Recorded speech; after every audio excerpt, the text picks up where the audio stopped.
इतिहास की जो सबसे बड़ी कहानियां होती हैं वो बहुत ही साधारण से पन्नों पर लिखी जाती हैं। और ये जो हाथ से लिखे हुए नोट्स हैं ना, ये इसका एक परफेक्ट एग्जाम्पल है। ये सिर्फ शब्द नहीं है, बल्कि एक नए देश के जन्म की पहली धड़कनें हैं। चलिए, आज इन्हीं नोट्स के सहारे उस सफर पर चलते हैं जहां भारत ने अपने भविष्य को कागज पर उतारना शुरू किया था। तो इस सफर में हम 4 मेन पड़ावों से गुजरेंगे। सबसे पहले देखेंगे कि आंकड़ों में ये सभा कैसी दिखती थी। फिर उस बहिष्कार को समझेंगे जिसने सब कुछ बदल दिया। उसके बाद सभा के पहले ऐतिहासिक कदमों को जानेंगे और आखिर में एकता की उस जबरदस्त चुनौती पर नजर डालेंगे जो सबके सामने थी। तो किसी भी बहस या कानून बनाने से भी पहले सबसे जरूरी था कि वो सभा बने जो ये सब करने वाली थी, यानी संविधान सभा। और इसकी शुरुआत हुई कुछ नंबर्स के साथ। कैबिनेट मिशन प्लान के तहत ये नंबर तय हुआ 389। सोचिए, वो टोटल सीटें थीं जिनसे एक अविभाजित भारत का भविष्य तय होना था। हर एक सीट लाखों लोगों की उम्मीदों को रिप्रेजेंट कर रही थी। अब इन 389 सीटों में से 296 सीटें ऐसी थीं जो इलेक्शन के जरिए भरी जानी थीं। मतलब इन पर वो लोग आने वाले थे जिन्हें प्रोविंशियल असेंबलीज चुनकर भेजतीं। एक तरह से ये जनता की सीधी आवाज थे। और जब नतीजे आए ना, तो तस्वीर एकदम साफ हो गई। कांग्रेस ने 208 सीटों के साथ सबसे बड़ी ताकत बनकर उभरी, जबकि मुस्लिम लीग ने भी 73 सीटों के साथ अपनी जबरदस्त मौजूदगी दर्ज कराई। और बस यहीं से कहानी में एक बहुत बड़ा ट्विस्ट आने वाला था। देखिए, असेंबली की कार्रवाई ठीक से शुरू भी नहीं हो पाई थी कि उसके सामने पहला और शायद सबसे बड़ा संकट आकर खड़ा हो गया। एक ऐसा फैसला जिसने असेंबली की पूरी दिशा ही बदल कर रख दी। वो फैसला था ये: मुस्लिम लीग ने संविधान सभा का बहिष्कार किया। बस ये एक लाइन सुनने में बहुत सीधी लगती है ना? लेकिन इसका असर इतना गहरा था कि इसने भारत के पॉलिटिकल मैप को बदलने की नींव रख दी। और इस बहिष्कार का असर तो फौरन ही दिखने लगा। देखिए, जो सभा 389 सदस्यों के साथ पूरे हिंदुस्तान को रिप्रेजेंट करने वाली थी, इस बहिष्कार और फिर बाद में पार्टीशन की हकीकत के चलते उसकी संख्या घटकर सिर्फ 324 रह गई।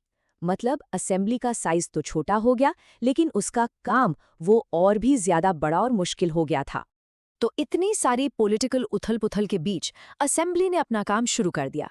चलिए जरा उन शुरुआती बैठकों में चलते हैं, देखते हैं कि वहां क्या हुआ, जहां भारत के संविधान की नींव रखी जा रही थी।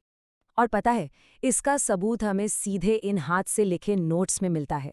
ये सिर्फ तारीखें नहीं हैं, ये इतिहास के वो पल हैं जब एक देश खुद को कागज पर लिख रहा था। तो 9 दिसंबर 1946 को जब सभा पहली बार मिली, तो सबसे सीनियर मेंबर सच्चिदानंद सिन्हा को टेम्पररी चेयरमैन बनाया गया, मतलब बस 2 दिनों के लिए। उन्होंने ही इस ऐतिहासिक कार्यवाही को शुरू किया। और फिर ठीक 2 दिन बाद 11 दिसंबर को सभा ने अपने पहले परमानेंट चेयरमैन को चुन लिया, डॉक्टर राजेंद्र प्रसाद। अब जाकर असेंबली को एक ऐसा लीडर मिला था जो उसे उसकी मंजिल तक ले जाने वाला था। और शुरुआती हफ्तों में काम बहुत तेजी से हुआ। आप देखिए, 9 दिसंबर को पहली मीटिंग, 11 को परमानेंट चेयरमैन चुने गए। फिर 13 दिसंबर को जवाहरलाल नेहरू ने वो ऐतिहासिक उद्देश्य प्रस्ताव पेश किया। और देखिए, 22 जनवरी 1947 तक असेंबली ने इसे बिना किसी विरोध के सर्वसम्मति से अपना भी लिया। ये वाकई एक बहुत बड़ा कदम था। ये जो उद्देश्य प्रस्ताव था ना, ये सिर्फ कोई डॉक्यूमेंट नहीं था, इसे आप संविधान की आत्मा कह सकते हैं। इसने वो सारे प्रिंसिपल्स तय कर दिए जिन पर हमारा पूरा संविधान खड़ा होना था। न्याय, स्वतंत्रता, समानता, ये सारी बड़ी बड़ी बातें। तो एक तरफ संविधान लिखने का काम चल रहा था, लेकिन इसके अलावा असेंबली के सामने एक और बहुत बड़ी चुनौती थी। एक ऐसी चुनौती जो भारत का नक्शा हमेशा हमेशा के लिए तय करने वाली थी। सवाल ये था, ब्रिटिश राज तो खत्म हो रहा था, लेकिन भारत में लगभग 565 रियासतें थीं जो टेक्निकली आज़ाद थीं। अब इनको एक नए भारत में शामिल होने के लिए कैसे मनाया जाए? ये कोई छोटा-मोटा काम नहीं था। और ये चुनौती कितनी सीरियस थी, इसका अंदाज़ा आप हैदराबाद के केस से लगा सकते हैं। हैदराबाद वो रियासत थी जिसने साफ साफ अपना नुमाइंदा भेजने से मना कर दिया था। वो आज़ाद रहना चाहते थे। ये तो एक देश के आइडिया पर ही सीधा सवाल था। तो इस मुश्किल से निपटने के लिए असेंबली ने बहुत समझदारी दिखाई।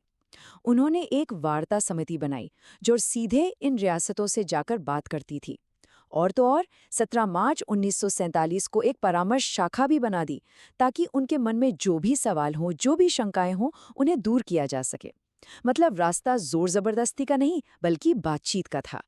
तो सभा ने अपनी यात्रा शुरू कर दी थी, विभाजन के साए में, रियासतों की चुनौती के साथ और करोड़ों लोगों की उम्मीदों के बोझ के साथ।